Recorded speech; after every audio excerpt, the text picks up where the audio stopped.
On vous l'a dit, une fois de temps en temps, on va regarder dans le rétroviseur pour parler de bidules du passé avec notre collègue Jannick Tremblay qui va nous parler de son cimetière de gadgets. Et puis cette semaine, Jannick, on va parler d'un ordinateur que les moins de 30 ans ne peuvent simplement pas connaître. Non, je vais vous donner des indices, surtout les auditeurs, vous savez de quoi il s'agit, mais c'est un ordinateur qui a été commercialisé en 1982, qui avait, le chiffre ici est important, 64K de mémoire.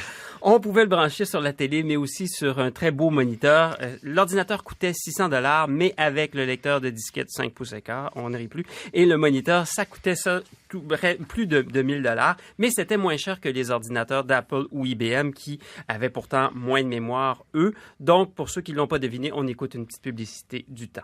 Marie-Lou s'amuse beaucoup quand elle fait son algèbre. François Bellil termine les plans de magasin. Ils font tout ça et plus encore avec un Commodore 64. Ouch! Un peu kitsch. Un petit peu kitsch. Néanmoins, c'est un ordinateur qui a marqué... 64. Oui, toute une génération, notamment avec les jeux. On les aimait beaucoup. J'en ai parlé avec l'informaticien Yves Desfossés qui vendait cet ordinateur-là. Il a appris à programmer sur Commodore 64. Retour sur image avec lui.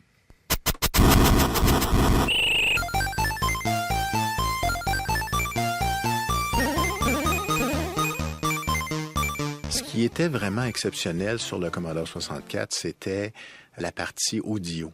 Le Commodore 64 était à multivoix. Je pense qu'il y en avait 3. Et ça permettait d'avoir un son polyphonique. Vous pouviez avoir de la musique où il y avait 2 instruments ou même 3 instruments qui jouaient en même temps.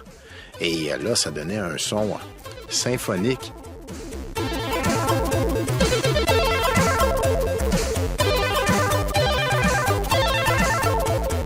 Je me souviens de la compagnie Epix qui était vraiment en avance côté programmation de ces choses-là dans ces années-là.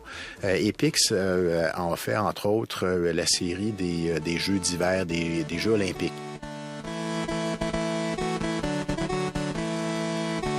Et il y avait à l'intérieur de l'application l'ensemble des hymnes nationaux.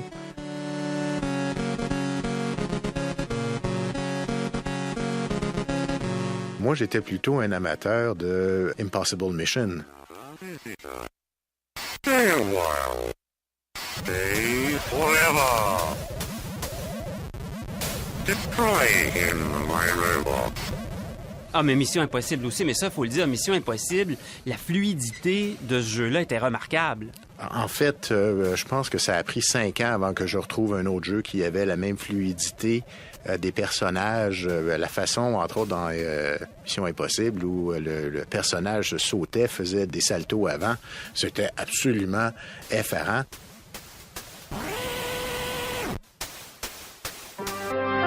Canal Commodore 64, le Flash Actualité. Économie. Dans les familles, on vote le budget de la rentrée. Éducation. Les professeurs sinus et cosinus enseignent à domicile. Merci de votre attention. Ce journal était réalisé avec le micro-ordinateur Commodore 64. Récemment, j'ai changé la carte de mémoire dans mon téléphone. J'ai mis une carte de 32 gigs. Si on le faisait en disquette pour le Commodore 64, ça prendrait l'équivalent en espace de 2 gros réfrigérateurs en termes d'espace de disquette. Parce qu'une boîte de disquette donnait à peu près l'équivalent de 3 mégaoctets d'espace. Ça, c'était dans le cas où, ceux qui se souviendront, les disquettes avaient la possibilité d'être lues seulement d'un côté. Mais on pouvait les poinçonner. Exactement. Bon, le deuxième côté n'était pas garanti, mais finalement, ça fonctionnait toujours.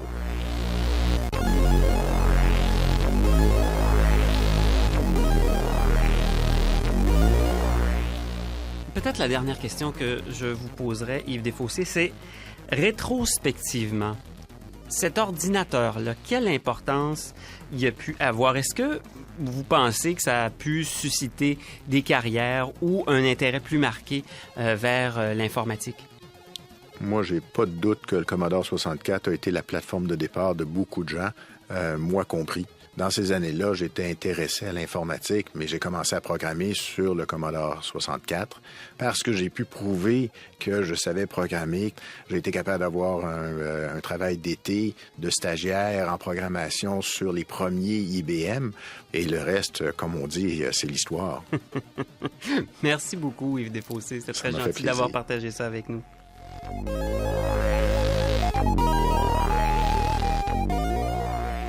Que de souvenirs. Mais on se souvient aussi que c'était pas très facile de faire du traitement de texte avec un Non, Commodore parce 64. que l'écran affichait seulement 40 caractères. Une page, c'est 80. Donc, 2 lignes d'écran, c'était une seule ligne papier. Une fois le document imprimé, c'était bien beau, mais c'était bien compliqué. Toutefois, c'est un ordinateur qui s'est vendu beaucoup, 22 millions d'exemplaires, et qui vit encore à travers les sites et les clubs de rétro gaming ici à Montréal. Ça vit encore tout le temps. Merci, Yannick Je vous en Tremblay. prie.